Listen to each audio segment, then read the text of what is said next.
ওদের মতো বিবাহিত মেয়েদের কাছে ছেলেরা শুধু টাইম পাস করার জন্য আসে, ঠিক আছে? সারা জীবন সংসার করে থাকার জন্য না। তোদের মতো যারা স্বামীকে ছেড়ে দেয় তারা কখনো কারো জীবন সঙ্গী হতে পারে না, ঠিক আছে? আর শোনমনি, তোকে বলতে আমি ভুলে গেছি, সামনের মাসে আমার বিয়ে ঠিক হয়ে গেছে, ঠিক আছে?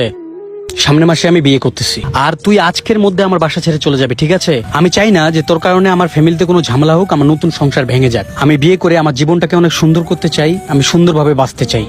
তোদের মতো মেয়ের পাল্লায় পড়ে আমার লাইফটাকে আমি শেষ করতে চাই না। কি বললা শাহিন? তুমি সামনে মাসে বিয়ে করতে যাচ্ছ আর এই কথা তুমি আমাকে এখন বললা? শাহিন, তুমি কিন্তু খুব ভালো করে জানো একমাত্র তোমার জন্য আমি আমার হাজবেন্ডকে ছেড়ে, আমার সংসার ছেড়ে আমি তোমার কাছে চলে আসছি। শাহিন, তুমি এখন এই কাজটা আমার সাথে কিভাবে করতে পারবা? তোমার বিবেকে কি একটু বাধা দিবে না? আর আমার ভালোবাসার কি কোনো মূল্য নাই তোমার কাছে? তুমি আমাকে এইভাবে ঠকাবা? কি বললি মনি? তুই তোর হাজবেন্ডকে ঠকাস নাই, এই কারণে আমি তোকে ঠকাইছি, ঠিক আছে? তোদের মতো মেয়েদের কাছে আমার পার্সোনাল বিষয়ে আমি কিছু জানাতে চাই না, ওকে? কারণ টাকা দিয়ে আমি তোকে পালছি, তুই আমাকে পালিস নাই। তোর প্রবলেমটা কি যে আমি বিয়ে করতেছি? তোদের মতো মেয়ের কাছে 100টা অপশন থাকে, ঠিক আছে? আজকে আমার কাছে আসিস, কালকে আরেকজনের কাছে যাবি, কারণ তোদের অভ্যাসই তো এগুলা, ছেলে পাল্টানো। সমস্যা নাই, টেনশন নিচ্ছিস কেন? এখনো তো আল্লাহর রহমতে সবকিছু ঠিক আছে, তাই না? আরো ছেলে জুটে যাবে তোদের কপালে।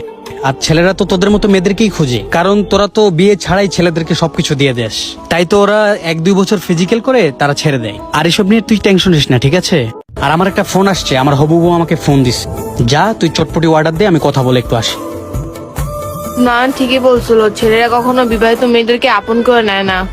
হ্যাঁ মনি, আমি জানি তোমাদের মতো মেয়েদের কাছে 100টা অপশন থাকে, কিন্তু কতদিন থাকে জানো? যতদিন তোমাদের দেহ আছে, সৌন্দর্য আছে, ততদিনই তোমাদের কাছে 100টা অপশন থাকে। যখন তোমার এই রূপ যৌবন শেষ হয়ে যাবে না, তখন তোমার এই অপশন পানির সাথে ধুয়ে যাবে, বুঝতে পারছো তুমি? আর বাই দেবে, তুমি যে ছেলের জন্য আমাকে ছেড়ে দিলা না, তুমি কি ভাবতো সেই ছেলে তোমাকে ভালোবাসে? এটা তোমার ভুল ধারণা। সে তোমাকে ভালোবাসে না, ওই ছেলে তোমার সাথে এতদিনই সম্পর্ক করবে যতদিন তোমার দেহ আর সৌন্দর্য থাকবে। যখন এটাও শেষ হয়ে যাবে, তখন ওই ছেলে তোমাকে রাস্তাঘাটে ছেড়ে দেবে।